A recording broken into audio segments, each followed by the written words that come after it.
Hi everyone, I'm Lindsay Westfall and this is my program completion summary presentation. So let's get started here with my key course learnings from this master's program. My first key learning was that technology should be used to enhance education. It should be a purposeful integration. I think a lot of times teachers use it as a substitution tool or just simply to play games on with students. Through this program, I've really learned that technology in the classroom is much, much more than that. My second key learning was that it's okay to take a risk and try new technology tools. Both successes and failures are okay. Um, and my third thing that I took away from this master's program was that using your resources is powerful, whether that be your professors, peers, colleagues, or even just the internet. The list can go on as far as resources go, but that is an important aspect of education. Now moving on to my research question for my capstone.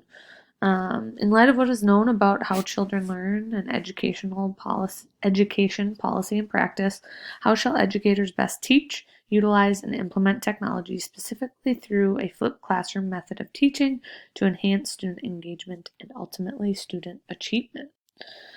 So looking at that question, I did come to three key findings.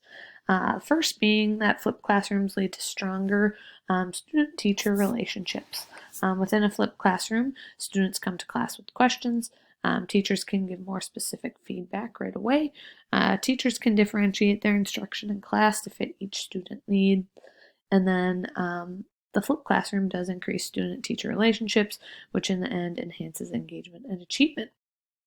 Um, Below you'll see quite a few researchers, and all these researchers obviously researched the flipped classroom and found that student-teacher relationships was a theme within their research. They found that the flipped classroom obviously leads to that stronger relationship, and then ultimately that leads to increased engagement and achievement among students. My second key finding was that flipped classrooms lead to student ownership of learning. Within flipped classrooms, students have to watch videos on their own time, which means they have to come to class prepared for what's going to happen next. In-class activities are more hands-on and need students to participate using their prior knowledge from their videos. And then students ultimately are more engaged because of the ownership they have to take for their own learning. Again, outlined below, quite a few researchers found this to be a theme within their research. These researchers found there was a correlation between students' ownership of learning, flipped classrooms, and then ultimately increased student engagement and achievement. And then lastly, flipped classrooms lead to more peer collaboration. With that being said, in a flipped classroom, more discussions are had in class. Students become active participants. Students feel more confident because they are learning from their peers. And then also students feel more confidence in class because of the positive peer collaboration that is happening, which then in turn enhances their engagement in a classroom setting. Again, outlined below, quite a few researchers who found that flipped classrooms lead to this increased peer collaboration. And then in the end, these studies found that there was a positive correlation between the flipped classroom, peer collaboration, and higher levels of engagement and overall achievement. Now moving into my final reflection of my capstone and master's program. As far as advocating for future research and possible topics of interest goes. So advocating for future research, I hope to continue to be a lifelong learner and continue to research new and improved ways of teaching and education. I hope to share my research findings with colleagues as well as with administration within my school district. Also, I hope to lead PD sessions based on my findings either with my peers collaboratively or giving them the PD.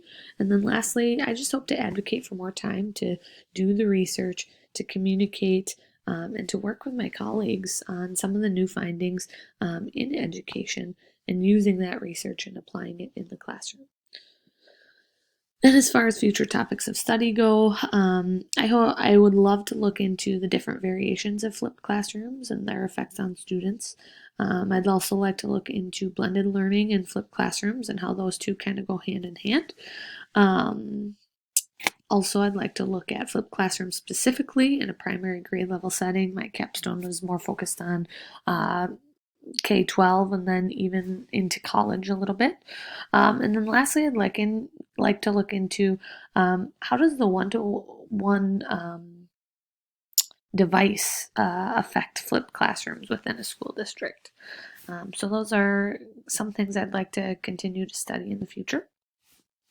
As far as personal applications go, one thing would be finding balance between teaching, coaching, grad school, family time, and just having a social life. I've learned how to appropriately balance these important aspects of life and hope to continue to in the future as it's super important. I've also learned to about the support I have. My support system is so important in my personal and professional life. Colleagues, peers, family, and friends have all made a huge difference through my grad school journey, and I know will make an impact in the future as well. And then lastly, time management.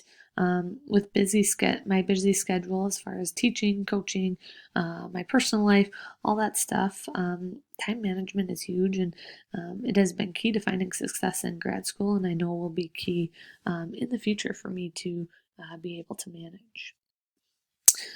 Professional applications, collaboration with peers. I want to have more conversations about what's going on in my classroom with my colleagues. Then we can work together towards our own classroom goals, and I think that's super duper important. Also, new tools. I'm hoping to try and find new technology tools to implement into my classroom as often as possible. I'd also like to continue my lifelong learning. I plan to continue to seek out my professional development opportunities to enhance my teachings. A technology scope and sequence, and this is something that's just kind of started. I'm in the process of leading our school technology committee and creating a technology scope and sequence. And then the last thing here is the SAMR model. I really, through this program, became more aware of what this model is and how to incorporate technology meaningfully into my lessons. I refer to this and hope to continue to refer to this to make sure that I'm differentiating my technology integration in my classroom.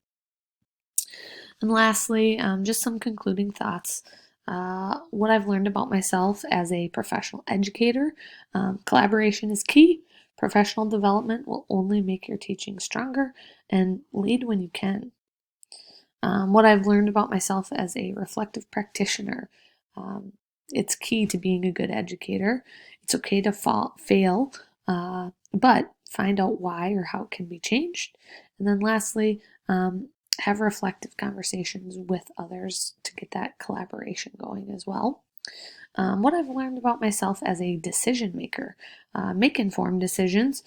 Use your resources as much as possible to help you with your decision making.